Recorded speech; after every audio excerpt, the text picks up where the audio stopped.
Juste avant de commencer cette vidéo, j'aimerais t'amener dans ce petit moment de bonheur. Tous les mercredis et tous les samedis, avec ma chérie, on sort, on va au restaurant. En temps normal, on bosse quand même pas mal. Et là, ça nous permet de nous détendre, nous relaxer. Et j'aimerais t'amener avec nous. C'est parti. Tada! Des petits burgers!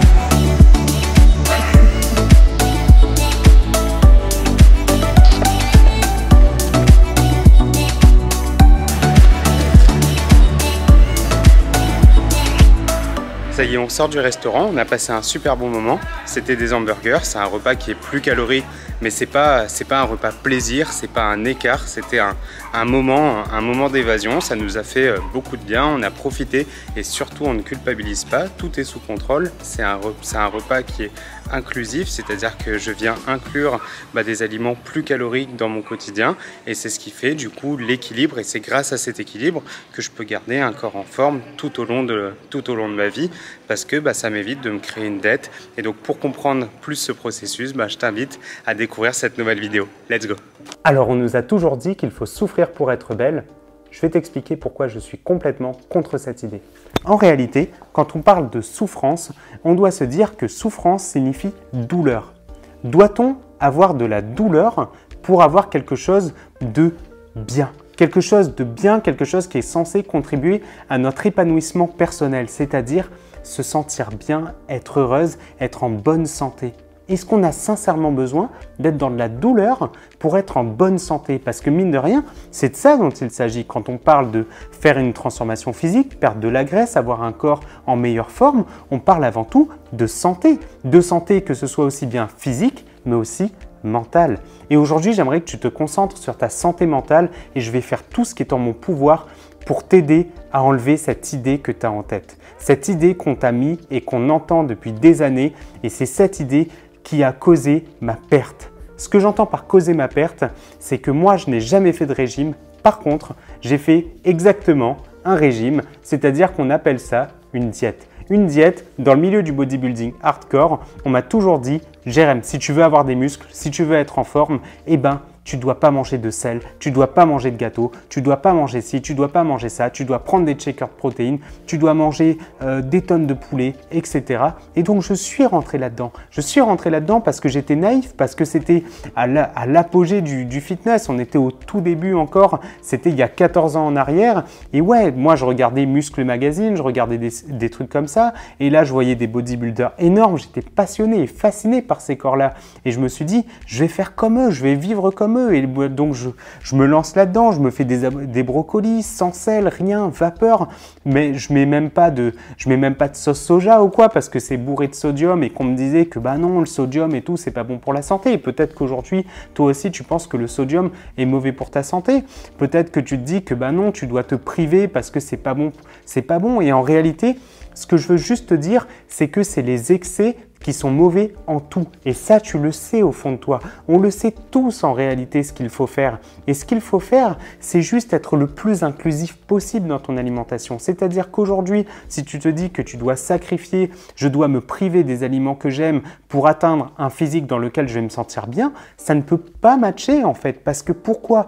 Est-ce que tu crois sincèrement que tu seras bien physiquement si tu es malheureuse dans ton assiette? C'est-à-dire qu'à chaque fois que tu regardes ton assiette, tu dis c'est pas bon, j'aime pas ça, ça me donne pas envie. Pourtant, c'est ce qu'on fait tous en réalité, c'est ce qu'on fait tous. Alors qu'aujourd'hui, j'ai envie que tu sois inclusif, j'ai envie que tu puisses te faire des choses qui soient gourmandes. J'ai envie que tu te dises, ok, j'ai envie d'ajouter une sauce dans mon assiette, je mets une sauce. J'ai envie d'ajouter un cookie dans mon alimentation, tu ajoutes ce cookie. N'oublie pas que ça contribue au sucre et au sel de la vie. C'est toutes ces choses-là qui vont venir mettre des paillettes dans ta vie et qui vont faire que tu vas aimer ce que tu fais et continuer ce processus sur le long terme. Parce que construire un physique, c'est un travail de plusieurs années. C'est un travail de plusieurs années, un travail de toute une vie. Évidemment qu'il y a des moments dans sa vie où on peut être plus ou moins impliqué dans ce processus, mais finalement, c'est important de se dire que, ok, est-ce qu'à chaque fois que tu te composes une assiette, est-ce que je me verrai manger ça toute ma vie? Si la réponse est non, à ce moment-là, tu arrêtes tout de suite. Et tu te dis, non, il faut que je revoie mon schéma de pensée, il faut que je revoie ma façon de m'alimenter, il faut que je revoie ma façon de cuisiner. Bien souvent, on va se dire, non, mais je manque de temps pour cuisiner, j'ai une vie qui est prenante, etc. Et après, qu'est-ce qu'on fait? On se fait des plats qui sont fades, sans couleur, sans saveur, qui donnent aucun sentiment, on n'a même pas l'impression de savourer l'instant. Et après, forcément, dès que ça va pas, on ouvre le premier gâteau qui nous passe sous la main, on ouvre le premier, on passe devant le premier McDo ou quoi que ce soit, et on se fait un McDo. Ça ne veut pas dire que le McDo est mauvais. Avec Maëlle, on adore McDo et on trouve ça super bon, et on le fait même plusieurs fois dans la semaine, ça nous arrive. Mais en soi, ça peut faire partie d'un mode de vie. Mais quand tu fais ton mode de vie, ce que tu dois te dire, c'est que tu dois rentrer dans une règle. La règle que je te donne et que je te demande de suivre, c'est la règle des 80-20. C'est-à-dire 80% de ton alimentation sous forme de produits entiers non transformés avec plein de bonnes choses. Il faut que ce soit gourmand, il faut que ce soit malin, par exemple des légumes, etc. Mais si tu te fais que des légumes qui sont fades, sans sel, sans sauce, sans quoi que ce soit, tu ne vas pas pouvoir tenir. C'est pour ça que tu as ensuite 20% et 20% de fun. Et ce que je veux dire par 20% de fun, c'est que tu vas prendre par exemple de la mayonnaise, venir rajouter, venir mettre de la sauce soja, venir mettre plein de choses comme ça qui vont venir ajouter de la gourmandise, par exemple des oignons frits, etc.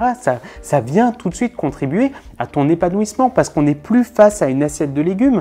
Et bien souvent, c'est ça le problème. C'est que quand on pense régime, on pense tout de suite sacrifice parce qu'on nous a mis en tête qu'il faut sacrifier pour être belle, il faut souffrir pour ça. Alors qu'en fait, non, l'humain ne peut pas changer dans la douleur. Souviens-toi, aujourd'hui, tu es toujours cet enfant en fait, tu es toujours cet enfant, tu as juste grandi, tu as plus de maturité, mais n'oublie pas qu'à chaque fois qu'on te disait « tu n'as pas le droit de faire ça », ça commençait à t'obséder. Et donc, quand on te dit « tu n'as pas le droit de manger ça parce que dans ton régime, ce n'est pas inclus », forcément, tu es dans de la restriction, de la privation, et donc ça sera synonyme d'échec parce que ça ne peut pas fonctionner comme ça. L'humain change dans le positif. Donc, soyons positifs, soyons malins, soyons stratèges et soyons inclusifs. C'est là-dessus que j'aimerais que tu te concentres. C'est te dire que, ok, aujourd'hui, ce que je fais ne fonctionne pas.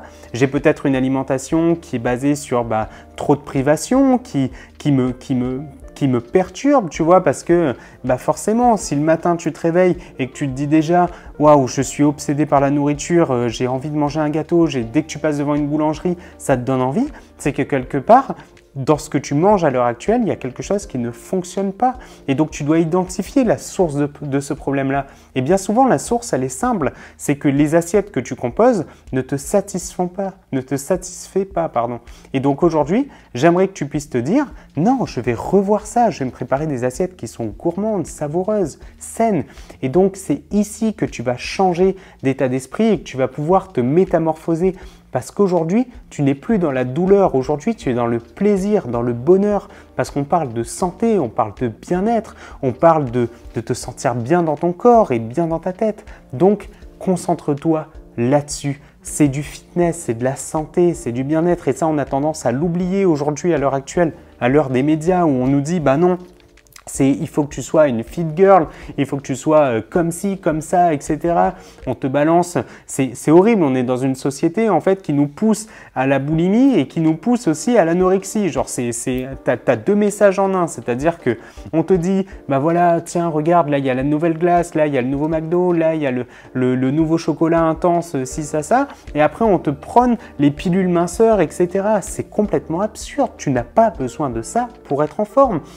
Ajoute ton McDo si ça te fait plaisir, ajoute ton petit chocolat à la fin de ton repas si ça te fait plaisir. C'est pas ça qui te fait grossir. Ce qui te fait grossir, c'est toute la frustration que tu cumules qui fait qu'à un moment donné, tu te jettes sur la nourriture. Et aujourd'hui, je veux plus jamais que tu te jettes sur la nourriture.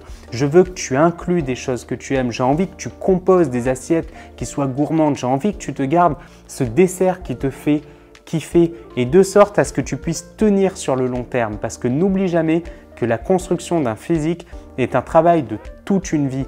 Donc soit tu es là à porter ton truc sur le dos et à te dire oh, je vais galérer jusqu'au moment où tu t'écroules parce que tu ne pourras pas tenir sur le long terme, ou bien tu te dis que ok, je vais délester un peu de charge mentale et me dire que ok, c'est fun, la vie est belle. Tiens, tu as envie d'aller au restaurant? Je vais au restaurant. Tu ne te crées pas de dette. Tu es maligne quand tu vas au restaurant, tu prends le repas qui te fait le plus kiffer et tu te dis, si jamais tu hésites entre deux plats, tu te dis lequel est le plus sain, lequel sera le moins calorique, lequel va plus correspondre à mes besoins.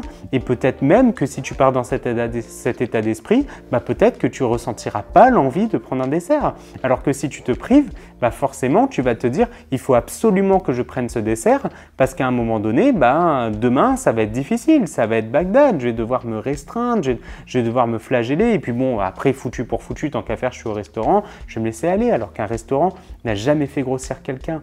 Donc voilà, championne, c'est cet état d'esprit que j'ai envie que tu adoptes parce que n'oublie jamais que tu es l'athlète de ton quotidien. J'espère de tout cœur que cette vidéo t'aura plu. J'ai pris un énorme plaisir à la filmer et à te la partager. N'hésite pas à me dire ce que tu en as pensé en commentaire. Et surtout, mets-moi un like, abonne-toi à ma chaîne. Et sur ce, je te dis à demain, de bonne heure et de bonne humeur.